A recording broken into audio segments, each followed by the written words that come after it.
Episode 1 of The Walking Dead, The Ones Who Live. This is the Walking Dead spinoff that everyone has been waiting for. Everybody. We have our Dead Cities. We have our Daryl Dixons. Those have been good. I've enjoyed them. They've been getting better and better. Daryl Dixon was incredible.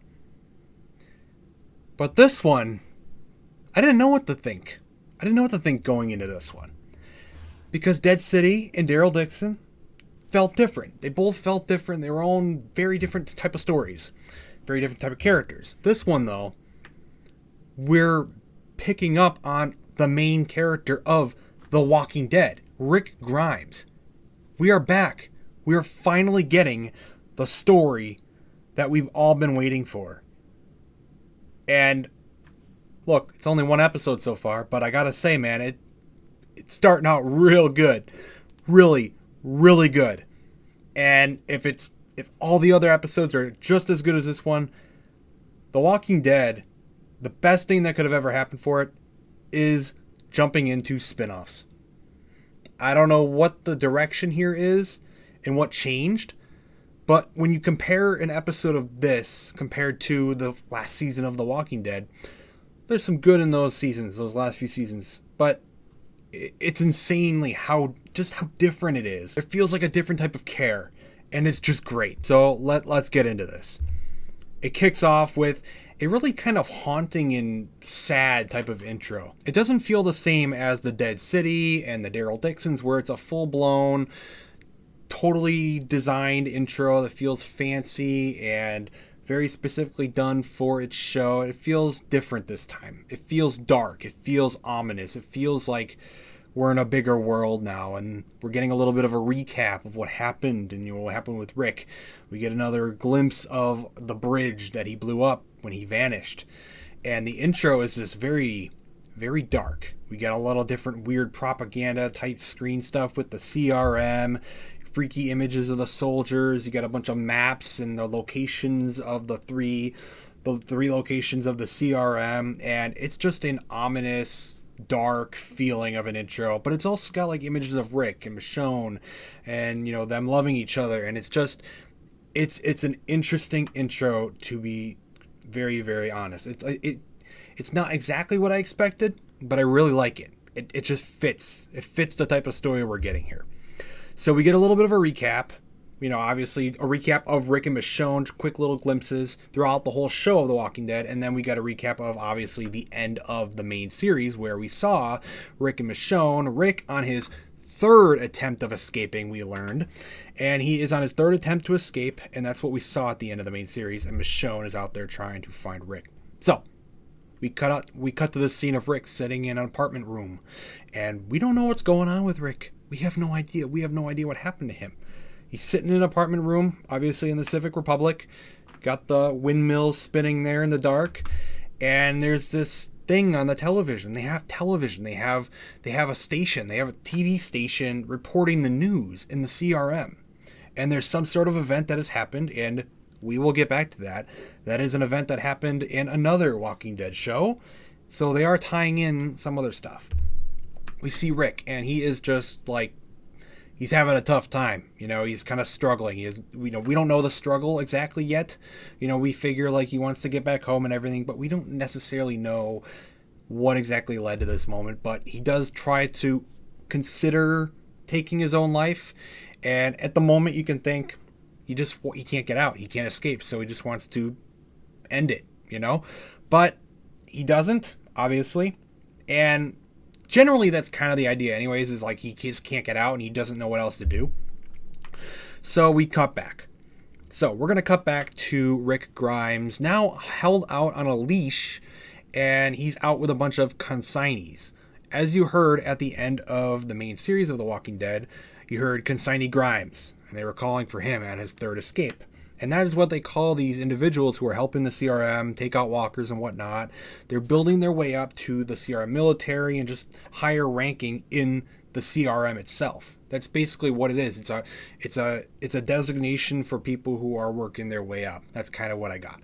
So Rick, he's out there. You can see Thorne in the background. She is another main character of this show. She's pretty cool so far. but he is out there, and he is the only one who is strapped to like a big leash on his arm, on his hand, on his left hand, because he has made previous escape attempts. So at this point, he has tried to escape 3 times. The last one is the one we saw at the end of the main series. So this is now Rick Grimes. He's out on a mission to take out a bunch of walkers who are flamed up, and it looks really cool. We've seen this shot in this scene really in a lot of the trailers. This has been the main like teaser for the trailers, and here we go. This is the big thing that everyone's been theorizing. I haven't read the Walking Dead comics. I know it's not really necessary for the story of The Walking Dead. Like, you can watch the show and not know the comics. I probably should, but I know he loses his hand in the comics, but he never lost it in the actual main show. They're doing it. They are finally making Rick Grimes lose his hand, and in this scenario, he is basically chained to a leash on his left arm, on his left hand there, and they're making sure he doesn't escape again. But he wants to escape, so he has his axe, he heats it up, and he cuts his hand off. So Rick Grimes loses his own left hand by cutting it off himself so he can escape.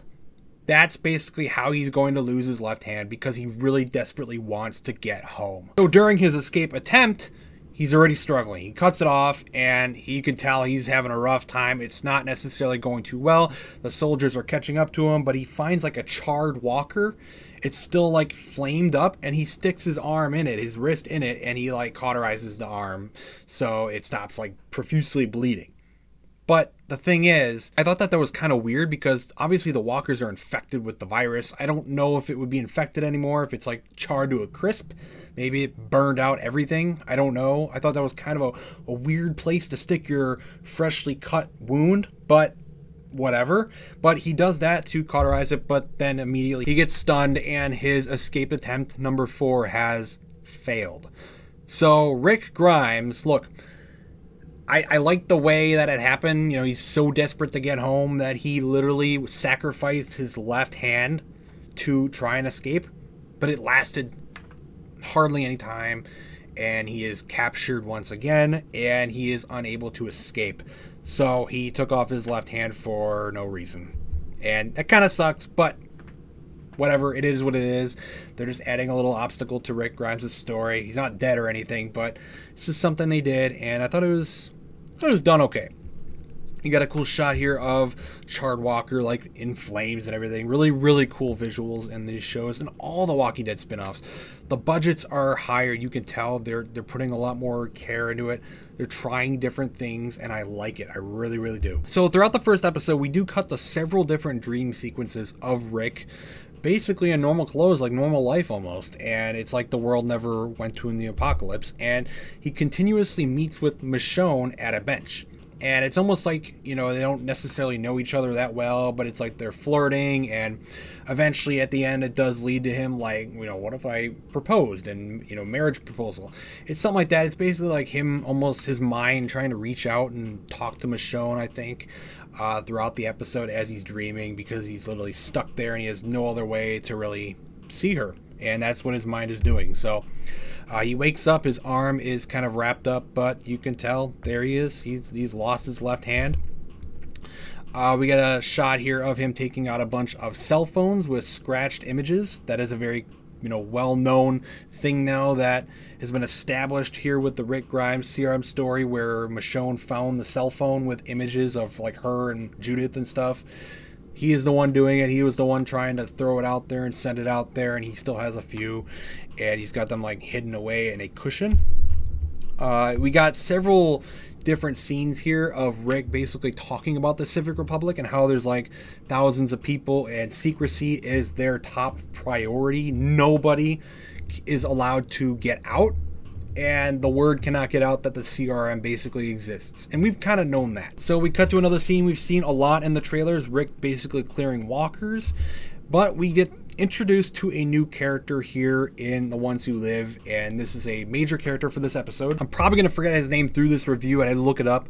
His name is Okafor, It's a very strange name. I'm going to forget it, but Okafor is his name, and he is kind of an ally for Rick, but he's also in charge of the CRM military, at least the group of military that we do see in this episode. And he's basically like the friendly guy within the military there, trying to be his friend, but in reality, they're going to try and keep him there in the military, and he cannot escape still. So it goes over that multiple times Rick has tried to escape, and this guy has actually vouched for him and continued to keep him in there in the consignee program, and he's basically allowing Rick to stay in the program and not, suffer certain consequences because he sees something in Rick. And we do learn that a little bit later.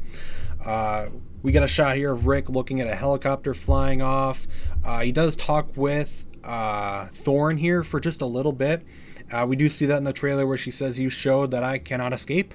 And she's kind of like, "Yeah, well, I see that Rick can't even escape 4 times now, so I might as well just give up on that." Rick goes back to his apartment, and he's just basically just devastated. He's just kind of devastated at the situation that he is in. Later, he does have a conversation with a friend that he has made in the Civic Republic, and his buddy here, I don't remember his name. I'm going to forget some names. These are all new characters. Just keep that in mind. But his buddy here, you could tell he's got a good friendship with this guy. I got the feeling that they've known each other for a good little while now. Obviously, he's been there for 6 years now. So Rick has been in this place for a while. So these 4 escape attempts could have happened several years apart. We do see Rick getting this prosthetic thing where he can have a weapon on it, but it looks like his hand is in a fist. Basically, this is a prop to basically make it easier and have less CGI on his arm whenever they have him around. They get to stick his hand in there. I know what they're doing with that, but they did stick his amputated hand there in a prosthetic, and it's kind of an advanced version of what we had with Merle. We do get to see Rick doing multiple things of training on computer monitors, and a bunch of different soldiers doing it as well. So we get to see a bunch of the propaganda, some other shots that we do get in the actual trailers too. Rick is making his way up in the ranks basically. And he did learn from his buddy that, hey, maybe I could make an escape attempt if I get higher in the ranks and they let me go out on missions on my own and I'm not strapped up. So he slowly allows himself to basically go up in the ranks and become a high-ranking soldier. So he starts telling Okafor that, yeah, I'm good. This is my life now. I'm gonna give up. And you can see his weapon here on his arm. Another dream sequence of him meeting with Michonne on the bench. And then here is a scene in the episode that is quite important. Very, very important. Okafor brings in Thorne and Rick specifically to a secret area, and he talks to them. And I don't know what this necessarily was meant to be. I think Okafor is kind of trying to change things within the CRM. I don't think he's totally a super bad guy or anything, but he's still loyal to the CRM, but he's trying to change it for the better. And he sees Rick and Thorne as 2 leaders that could rise up in the military and change it for the better, and that's what he is trying to tell them. He also brings up the thing of A and B. We finally basically get to learn what an A and a B is for the CRM. This is something that they did in The Walking Dead years ago when they first introduced the CRM and any potential. Now we're going to learn what it is. A's, what an A is, an A person is a leader, is a strong leader, and if they take them in, if they take in an A, they will bring in that person that is someone that will have people follow them and stuff, and they take them in and they will kill them. They will kill that person, probably because they probably see them as some sort of a threat. That person could be a threat and they won't fall in line, that type of way. And a B is someone who is basically, they'll help them out, they'll bring them in, and they will fall in line. It'll be like a soldier, they'll follow the CRM. So Bs are more, they'll serve the CRM, they won't be a leader, and A's are the leaders and the threats that they don't want to basically have around. And he tells Rick and Thorne that they are leaders, and they are the only 2 A's really that are around, and he has made exceptions for those 2 by his own request from the Major General. The Major General is allowing them to still be there even though they are A's. So A's That's what you do not want to be for the CRM. Now, we got a really weird moment here with Rick in this episode. I thought it was the only out of place moment for Rick, but it kind of makes sense, but it was really out of place. Him like saluting the Major General Beale when he came up to talk to him. We do see him talking to him in the actual, trailers and stuff, but we got that scene with him talking to him. Basically just trying to like talk to him about his loyalty and stuff, and he talks to him about what happened in the past and how the cities were bombed and stuff. But the whole saluting thing, him to another like higher leader, was always weird because we've always seen Rick as our leader in The Walking Dead. So seeing him like just immediately salute some other guy that we've basically never met before, it was weird. It was very, very weird.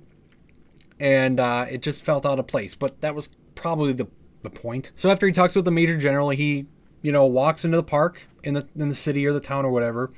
Normal clothes, almost looks like a normal life for a moment here. And he goes to talk to his friend, and he's basically asking his friend for help to escape.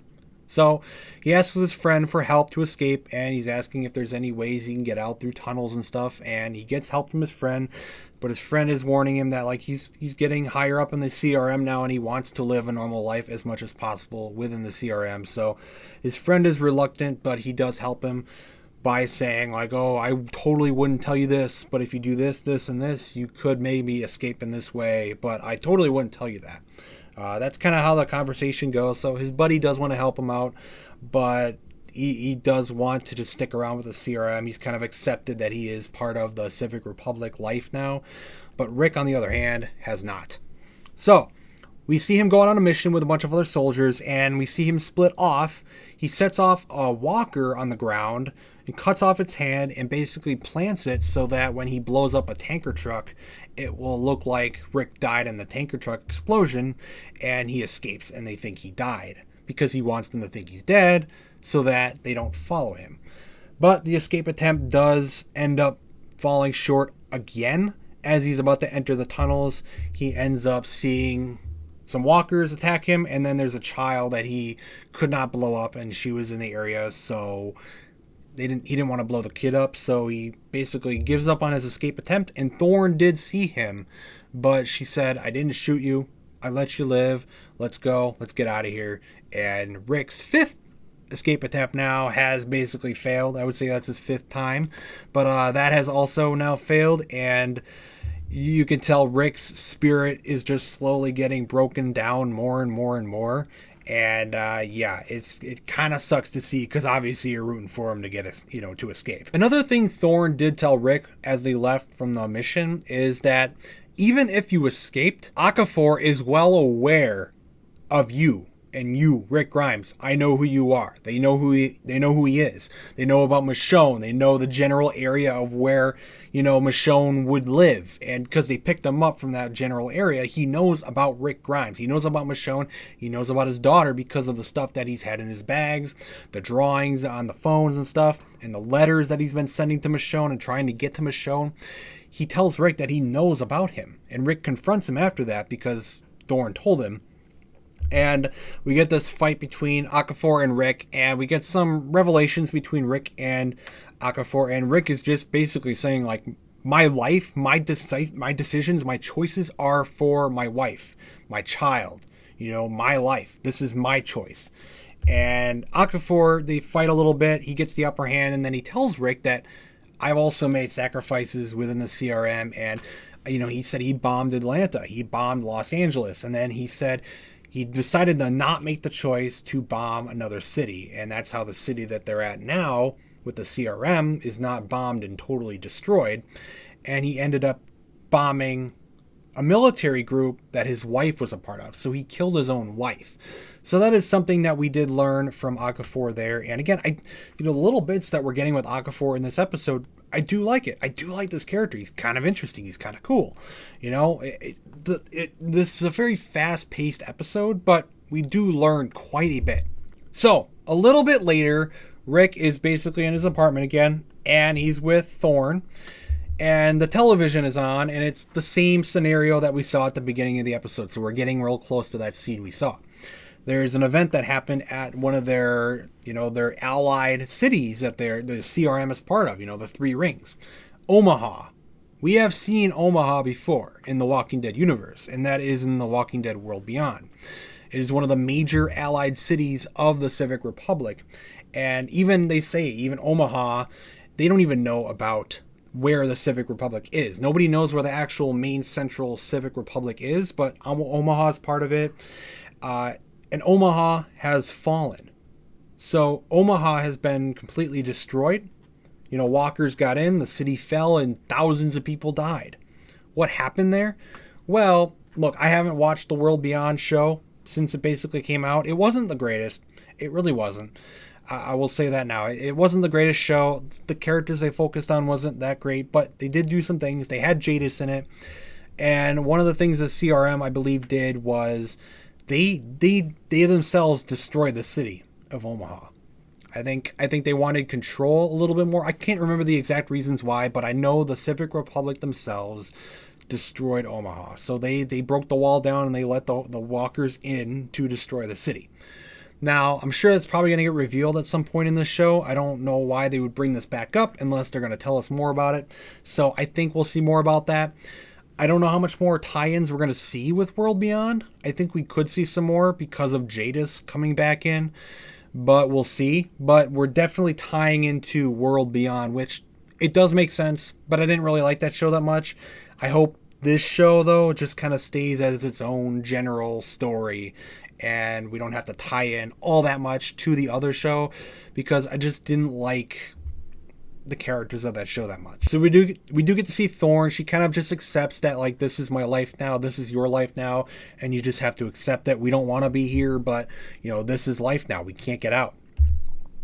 And then we get to the scene that we saw with Rick in the beginning of the episode. So that's kind of what happened with Rick up until that point. We got to learn, you know, he's tried to escape 5 times now. Even the latest one, he tried to cut his hand off to get out, and he just can't get out. But there are people within the CRM that are trying to help him in the best possible way that they can with Okafor. We do get to learn that Rick is writing letters to Michonne, and we do get to hear him saying the letters, you know, voiceover of the letters to the episode. You got a shot here of his left hand taken off, and he's writing letters to Michonne that he says he's basically never going to send to her. He can't get it. He can't get the letters to her. So even though he's writing them, they're basically to nobody, even though he's writing them to Michonne. Maybe one day she would see them in some way. But that's what he's been doing. And he basically writes the letters saying, this will be my last letter. I'm kind of done. And he's starting to accept that I am in the CRM now. I've tried to escape 5 times. I want to be back home, but I cannot get back home. And it's just never going to happen. This is my place now. This is where I'm going to be. And it's not the worst possible thing ever. You know, they say they're trying to help the world, and they send Rick off to help build another military base. And we see a progression of that. And Rick has kind of accepted now that he is part of the Civic Republic reluctantly, because he definitely wants to be back home with Michonne and Judith. But he's accepted that, like, I'm not getting home. So this is my life now. We do get one more scene with Rick and Michonne in the dream, and this is him basically like proposing to her or saying, what if I brought a ring, to our next meeting and stuff. It's a weird interaction, but it's mixed with his dreams of a house on fire. So Rick does mention a story of his father when he was 7, and they were at a house with like a farm and whatever, and the house like burnt down and the crops burnt.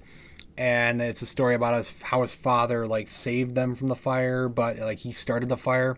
It's kind of a strange story, but it's basically like him accepting that like I am making a big sacrifice here to save my own family back in Alexandria with Michonne and Judith. I am making a sacrifice here. I'm going to be part of the CRM. I will never see them again, but it's like, okay, I'm just going to say to myself that I am making a sacrifice here, and I will serve the world in a better place, that I'm going to save the world even though they're not going to know about it.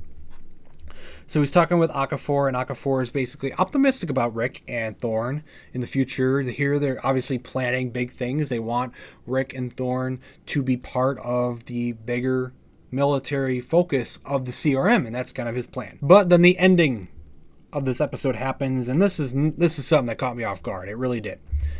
So, there's a projectile that just flies into the helicopter that they are in. The projectile, it enters Okafor. He's going to die. He's definitely going to die. You can tell he's going to die. And it's like, what the hell is going on? Where did this come from? Like, this is completely out of nowhere. They just had a pretty basic conversation. Rick just told a very, good, interesting story about his father. And suddenly they are under attack. But immediately when I heard the noise of what attacked them, I knew this is Michonne. Because this is the same exact sound of the projectiles that Michonne was shooting into the walker horde in the trailers that were exploding walkers. So, because that projectile, when she shot it into the horde of walkers, exploded, immediately you're like, wait. And then immediately after, Okafor literally explodes. So, we have one episode with Okafor, and he's dead. So, that kind of sucks. I did like him. I don't know what they're going to do going forward with Rick here, but Okafor is dead. Okay, so the entire helicopter area there, it's just covered in his blood, and Rick is in panic mode because these projectiles are continuing to attack the helicopter. So the soldiers in the back, they're getting ready. Rick is basically trying to land. He's trying to alert them that we're under attack. He gets hit by another projectile, and it crashes. But he manages to get out. Obviously, Rick's not going to die right now. He gets out, and the other soldiers are picked off one by Michonne. So the ending is Michonne killing the other two soldiers, coming upon Rick, ripping his mask off, and they see each other. So the episode ends with Rick and Michonne reuniting. I didn't expect them to reunite after one episode. Obviously, we're going to go back and see Michonne's story because that's in the trailers. Bunch of Michonne's story trying to find Rick. I don't know what the journey is that led Michonne to this point, but we're definitely going to get a Michonne story. So I don't know how much of Rick will be in maybe like the next episode, but this was a crazy ending. After one episode, this show has just completely gone beyond my expectations, because when they changed it to movies going into a TV series, a 6-episode series, I immediately thought like, okay, this is going to not be as grand as maybe Walking Dead movies could have been. But after watching this episode, the visuals are great. The acting is great. Just everything just looks great. The writing is great. Like, I think it's really, really great. I don't know if it's just the high of coming off like the surprises of the episode, but I am impressed. I really, really am. And if every other episode of this series is like this one, this is easily going to be the best series of the spin-offs. Daryl Dixon is incredible too, though. That's definitely in the run as well. But the Walking Dead spin-offs have been easily the best thing for this franchise. And they're a major improvement from the later few seasons of the main show of The Walking Dead. And what they're doing here with Rick, Andrew Lincoln is great as Rick. It's great to see him back. And having main characters again, the main character of the franchise back in it again, it feels good. It feels right. And this episode was very fast-paced. Very, very fast-paced. They told us a lot. But I enjoyed it. I really, really enjoyed it. And I think we got a lot of different surprises yet to come, because a lot of the trailers, I feel like, are these first few episodes. I feel like these first few episodes are going to be a lot of the trailers, and then we're going to have a lot of surprises later. And if this much can happen in one episode, I'm not too worried about there being only 5 left. I'm really not. So, The Walking Dead, The Ones Who Live, I'm impressed, man. I am very impressed. And I'm glad I am, because I was slightly concerned of how they would do the story in 6 episodes with the CRM. I don't think they're going to wrap the CRM up in 6 episodes, but we'll see. We'll see what happens. But I loved this episode. I did. I really, really did. And I hope it gets better, because this was great.